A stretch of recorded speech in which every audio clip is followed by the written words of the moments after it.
은혜 버지 하나님 말씀은 출애굽기 25장 23절로 30절 성소들의 기구 두 번째 시간입니다. 아무래도 한 시간을 더 해야 될 것 같아요. 말씀 준비하면서요. 성소들의 기구 두 번째 시간입니다. 보통 속죄제는요, 속죄제는 죄 지은 죄를 대속하기 위해서 드리는 거거든요. 근데 이 속죄제는 뭐냐면 죄를 지은 본인이 양이나 염소나 소 이거를 본인이 잡아야 돼요. 명심하세요. 본인이 잡는 거예요. 속죄제는 자기가 죄를 부지중에 지은 죄, 그 죄를 속하기 위하여 제사장 옆에 가서 내가 속죄제를 드립니다 할 때에는 죄를 지은 받은 당사자가 제물을 가지고 와서 제물을 잡아서, 두 번째로 뭐냐면 그 피를 제사장이 가져가는 거예요. 제사장이 가져가가지고 이거는 어디냐면 지금 여기를 가져가야 되는 거예요. 이렇게 되어 있습니다. 이제 여기가 번제단 물두멍, 여기가 금촛대, 여기가 향단, 여기가 떡상, 여기가 지성소입니다. 사람이 와서 여기 와가지고 내가 부지중에 죄를 졌습니다. 그리고 이제 양이나 염소나 이제 소를 끌고 왔어요. 오면 끌고 온 그 사람이 잡아야 돼요. 그 피 잡을 적에 피가 몸에 튀까 안 튀까? 저는 방글라데시에서 잡는 걸 봤거든요. 고르반 이드 때 아브라함이 이삭을 하나님께 번제를 드리는 게 아니라 이스마엘 드렸다고 우겨가지고 그때 소를 잡아요. 소나 양이나 염소를 잡아요.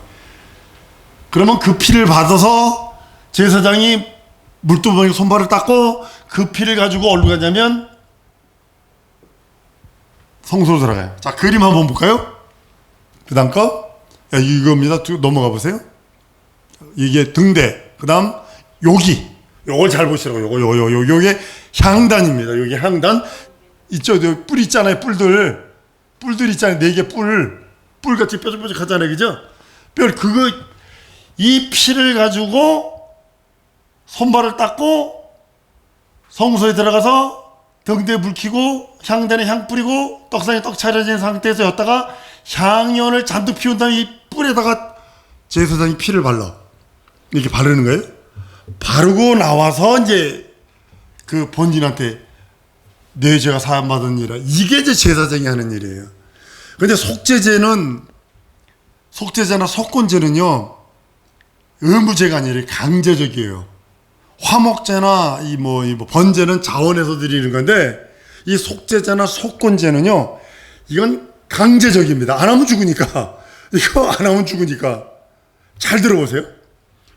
여러분들, 예수의 피가 여러분의 영혼과 여러분의 영혼에 예수의 피가 묻혀지지 않으면 강제로 어떻게 되는 거예요? 지옥 가는 거예요. 그거 비교하고 있는 거예요. 이거. 이 속죄제나 속건제는요, 그거 비교하고 있는 거예요.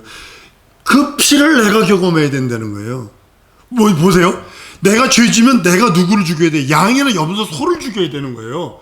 내 죄 때문에 누군가가 죽어야 된다는 것을 반드시 경험하게 돼 있는 거예요. 쉽게 말하면 내 영혼이 지금 예수의 피, 내 죄 때문에 예수가 죽으셨다. 이것을 강제로 보여주는 게 바로 속건제나 속죄제예요.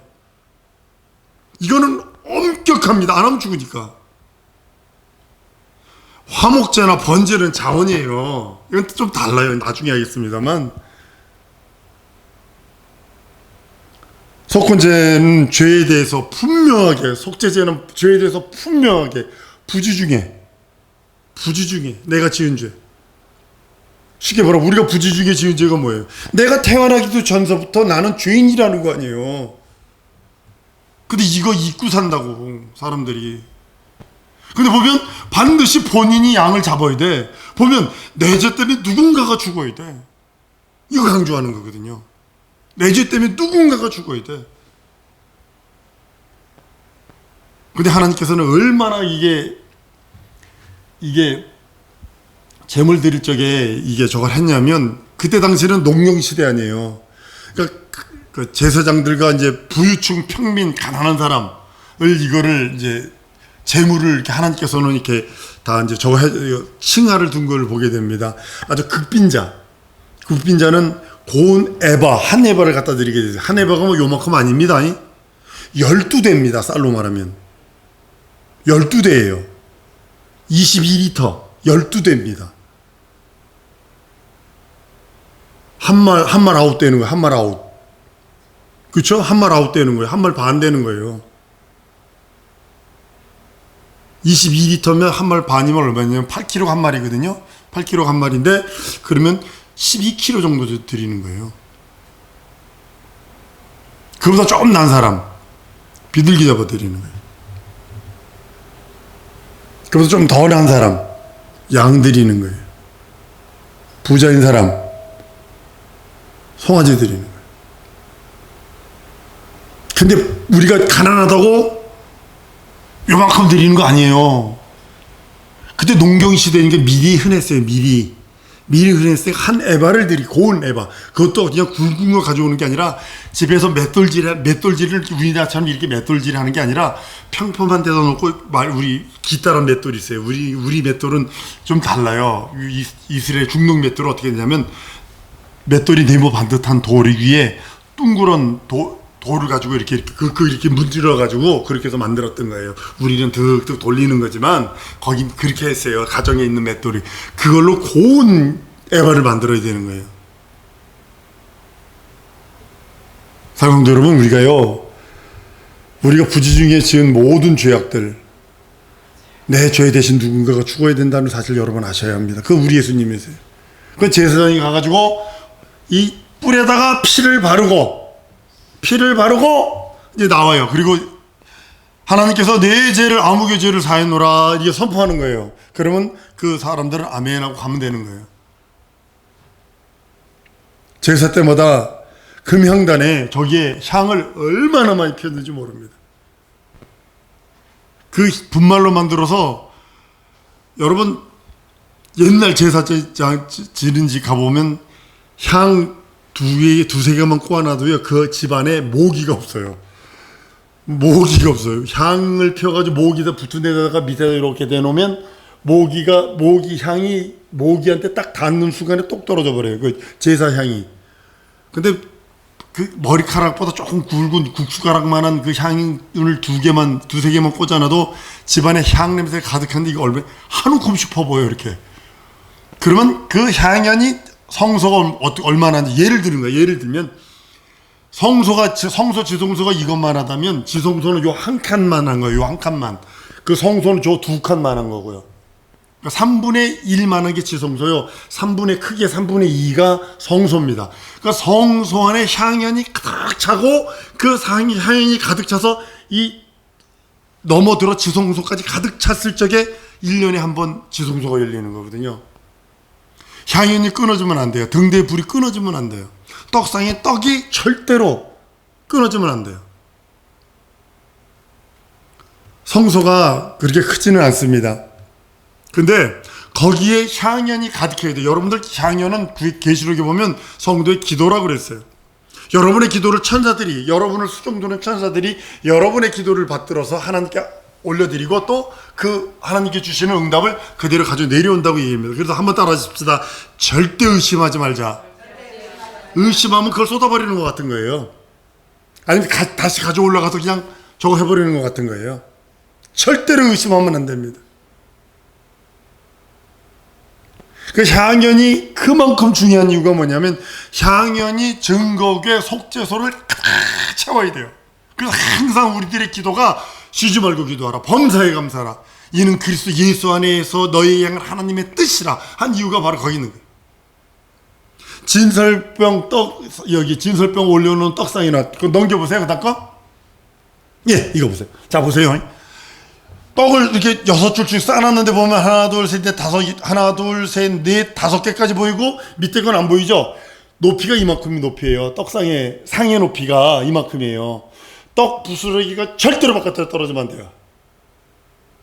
저거는요, 일주일 전에 그 일주일마다 그 섬기는 제사장이 떡을 차려놓고 일주일 후에 그 떡을 자기가 먹어야 돼. 자기가 차려놓은 떡을 자기가 먹어야 돼. 그러니까 얼마나 정결한 떡, 얼마나 거룩한 떡, 얼마나 신령한 떡을 올려야 되느냐는 거예요. 곰팡이라도 버릴 수 없어요. 자기가 먹어야 되건. 내가 감사의 제사를 올리면 감사의 떡을 먹게 돼 있어요. 그러나 원망과 불평, 불만과 교만의 떡을 올리면 그걸 먹어야 돼. 그리고 떡 부스러기가 절대로 떨어지면 안 돼, 바깥에. 예수님이 그러시잖아요. 자식의 떡을 취하여 개에게 던질 수 없다. 이거 가지고 얘기하시는 거거든요. 이거 가지고 얘기하시는 거거든요. 진설병 턱은, 진설병 그 놓는 그 상의 턱은 하나님의 말씀이 하나님을 기뻐하시는 자들에게는 허락됐다는 뜻이에요. 하나님의 말씀을 한번 따라하십시다. 하나님의 말씀을 내가 기뻐합니다. 그럼 그 사람에게 하나님의 저 떡이 허락이 되는 거예요. 하나님의 말씀을 기뻐하지 않는 자에게는 허락되지 않는 것이 진설병 떡입니다. 아셔야 합니다. 교회 와서도 말씀드리, 여러분 느끼죠? 흥흥거리는 사람들 많아요. 큰 교회 가보면요, 뒤에서 입이 괜히 그건 주딩이요. 입에 대빨이 빠져가지고 막 툴툴거리면서 뭐 어쩌고 저쩌고, 그건 전부 다 그건 받을 만한 자격이 없는 자들이에요. 그거. 하나님께서 진설병의 그걸 허락하시는 것은 하나님의 말씀을 하나님이 기뻐하시는 자들, 하나님의 말씀을 기뻐하는 자들에게만 주시기로 약정된다는 사실을 알으셔야 합니다. 진설병상의 이게 테두리라고 보십시다. 이 테두리를 금으로 싸버렸어요. 이 조각목으로 만들고 금으로 쌌어요. 이유가 뭐냐면, 한번 따라합시다. 율법도 복음도 하나님의 영광이다. 모두 하나님의 영광으로 시작된 거예요. 율법도 하나님의 영광이요, 복음도 하나님의 영광이요, 모두 하나님의 영광으로 시작하고 영광입니다. 그래서 우리가 그 턱으로 인하여 그 안에서, 그러니까 말씀 안에서 이 턱을 세우는 이유가 뭐냐면 그 말씀 안에서 자유의 형통감, 그 말씀 안에서 자유, 그 말씀 안에서 해방, 그 말씀 안에서 기쁨, 그 안에서 누리라는 거거든요. 넘어가지 말라는 거예요. 성경의 말씀에 근거해서 진설병 그 상을 만드는 것은 금으로 하나님의 영광으로 상징하는 겁니다. 근데 그 나무가 뭐냐면 조각목이에요. 시띠나무라고 되어 있어요. 그게 뭐냐면 이게 얼마나 단단한지 모릅니다. 두 번째로는 건조해도 비틀어지지, 육냉이가 안 나요. 쉽게 말하면 육냉이라고 그래요. 이게 비틀어지지가 않아요, 이 나무는. 그리고 이 나무는 너무 딱딱하기 때문에 벌레가 먹어. 시띠나무는 이게 아람들이 나무 아닙니다. 조그만 나무들입니다. 그걸 쪼개가지고 만드는 것들입니다. 근데 이게 의미가 있어요. 걷다가 하나님의 영광이라는 것을 감싸버리잖아요. 그죠? 나무인데, 시띠나무인데 하나님의 영광으로 감싸버리잖아요. 금으로 감싸잖아요. 이 의미가 뭐냐면 예수가 변하지 않는 분이라는 뜻을 담고 있어요. 절대로 변하지 않는다. 예수는 알파요 오메가다. 처음과 나중이다. 시간치 않는다. 이 말씀이 다 여기에 부합되는 말씀입니다. 조각목을 통해서 하나님께서 말씀하시는, 변하지 않는다. 원수마귀 귀신 사단의 세력이 이 말씀을 해코지 할 수 없다. 그렇게 말씀하는 겁니다. 아예 하나님께서 떡상을 만들고 향단을 만들 때 그 모든 모습은 뭐냐면, 진리는 변형되지 않고 진리는 원수마귀 귀신의 사단으로부터 방해도 받지 않는 나를 아예 영광으로 싸고 계신다는 사실이에요. 하나님의 영광. 그런데 우리는 그 영광 안에 거하지 않으면 그걸 볼 수 없어요. 그러니까 떡상 안에 그 말씀, 하나님의 말씀을 인정하는 자들에게 그 떡이 허락되는 것처럼 동일하게 우리가 그 말씀 안에 있을 때 그 영광을 볼 수 있다고 말씀하는 겁니다. 진설병상은 조각목으로 만들었고 금으로 입혔어요. 조각목에 금을 입힌 것도 진리 위에 하나님의 영광, 하나님의 영광과 하나님의 생명이 덧입히지 않으면 안 된다는 그런 의미이기도 합니다. 예수는 말씀이세요. 영원 전부터 영원까지 영원하신 하나님이세요. 로고스세요. 그 로고스 말씀이 레마로 되어 오셔서 우리들에게 말씀하셨어요. 그리고 그 이름을 우리에게 주셔서 오늘 오전 말씀처럼 우리가 믿는 믿음은 하나님의 말씀을 믿는 믿음이요, 예수 이름을 믿는 믿음이 성경 전체예요. 다예요. 창세기 1장 1절부터 계시록 요한계시록 끝까지 뭘 말하고 있느냐? 하나님의 말씀이 믿음, 오직 하나님의 말씀만이 믿음이요, 예수 이름만이 믿음이다를 말씀하고 있는 거예요. 우린 다른 데로 치우치면 안 돼요. 성소의 제사장들이 이 떡을 하나님의 말씀으로 비유합니다. 예수께서 그래, 내 살을 받아 먹어라, 내 피를 받아 마셔라. 이거 예수님도 달래 말한 거 아니에요. 요한복음 6장에서 말씀하신 이거 말씀하고 있네요. 떡상 말하고 있는 거예요. 내 피를 받아 먹어라, 내 살을 받아 먹어라. 참된 양식이요 참된 음료라 한 이유가 거기 있는 겁니다. 예수 안에 살면 우리가 예수의 그 살을 먹게 되고, 예수의 말씀을 통해서, 예수의 살은 예수의 말씀이면서 초대에는 대단히 많이 오해를 해서 식인종이라고 표현을 했어요. 애들 피 마신다고 그래요. 이자는 요한복음 6장 이후에 이제 많은 사람들이 그랬거든요. 내 살은 참된 양식이요 내 피는 참된 음료라 그러니까 저 사람 어떻게 저 사람이 능히 제사를 줘 우리들이 먹게 하겠는고 이랬다고요. 그게 초대교회에 카타콤 255년 한 260년 동안 카타콤 지하 땅굴 속에서 살 적의 성도들이 얼마나 힘들어했냐면 그것 때문에 피한 거거든요. 로마가 박해도 물론 있어. 박해 때 뭐냐면 뭘 뒤집어 씌웠냐면 저들은 어린이들 잡아다가 죽여서 살 뜯어먹고 피 마신다. 그러니까 핍박하니까 그 이제 인간적인 그런 거, 법적인 그것보다도 인간적인 그것을, 왜냐면 로마가 다른 왕, 로마 말고 다른 왕이 있다는 것을 이 사람들이 돌아버리는 거거든요. 쉽게 말하면 왕정 시대 때 왕 말고 다른 왕이 있다는 건 미쳐버리는 거지, 그 왕이. 그러니까 헤롯이 유대의 나신 왕이 누구냐, 그러니까 헤롯이 눈이 돌아가 버리는 것처럼 그러는 거예요. 그러니까는 그걸 뒤집어 씌우는 거예요. 정치적으로 뒤집어 씌워서 이제 죽이려고 그러는데 그들은 핍박 받으면 받을수록 어디로 들어가면 지하로 들어가죠. 땅속으로 들어가가지고 한 250년 동안 지하에서 살죠. 이게 위대한 겁니다, 여러분들. 우리나라 36년 때 이가 득득 걸린다고 그러는데 그건 250년이에요. 말도 마세요. 우리들 핍박은 세 발의 피도 아니에요. 이스라엘 민족을 하나님이 선택한 이유가 있어. 예수님이 죽고 부활하신 다음에 70년 후에 이스라엘이 폭망입니다. 완전 해체가 됩니다. 나라 자체가 없어집니다.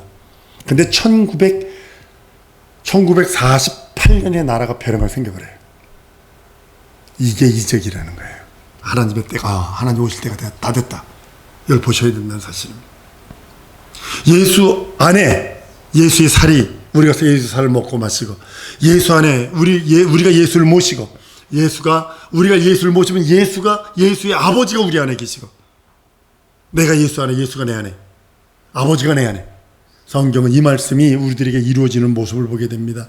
사랑하는 성도 여러분, 여러분들이 하나님의 말씀을 양식처럼 먹지 않으면 안 돼요. 누가 그러더군요.